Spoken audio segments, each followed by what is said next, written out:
Ассалаумағалейкум достар. Сіздермен досымжан. Бүгінгі видеода мен сіздерге Google'дан қалай суреттер жазу екенін көрсететін боламын. Бұл өте оңай. Мысалы, сіздер андай болатынша сіз әдемі фото көресіз, бірақ соны жаза алмайсыз. Мен сізге соны қалай жазу керегін көрсететін боламын. Сіздерге өтінемін, лайк басып қойғанын сұраймыз екен қазір. Лайк өте азайып бара жатыр күн соңында. Мысалы, енді қазір біз бастайық. Мысалы, не деп жазсақ болады? Мысалға біз доп деп жазатын болдық, доп деп.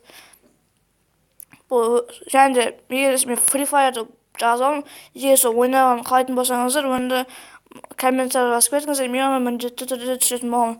Сонымен допты жазамын, перейти деп басамыз, перейти. Және де загрузка столады мына жақта. Және де барлығы суреттер басамыз. Ал орысша тұрса сіздер оның картинаны басасыздар, ағылшынша тұрса pictures'e басатын боласыздар. Мысалы, маған доптардың ішінен алтын доп болып тұр. Алтын допты жазып алу үшін біз оны үшін басып тұратын боламыз, мінекей.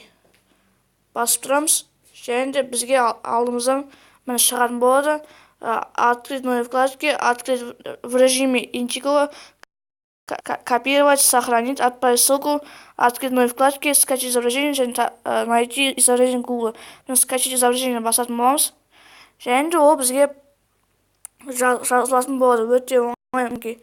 Бізде сонымен мына жақта загрузка кетті бұл жерде бізге.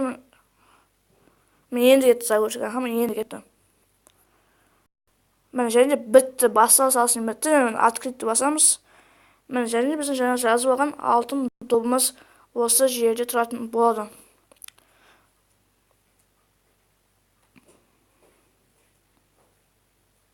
Жазып салды, мінекей. Жаңа біз жазған алтын доп жазылды.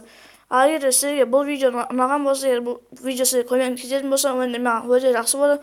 Сіз маған рахмет айту үшін тек қана лайк басып, комментарий жазасыздар. Ал бірінші рет көріп тұрсаңыз, мен видеомды оны каналыма подписаться етіп кетіңіздер. Өйткені бұл жақта видеолар өте көп шығатын болады.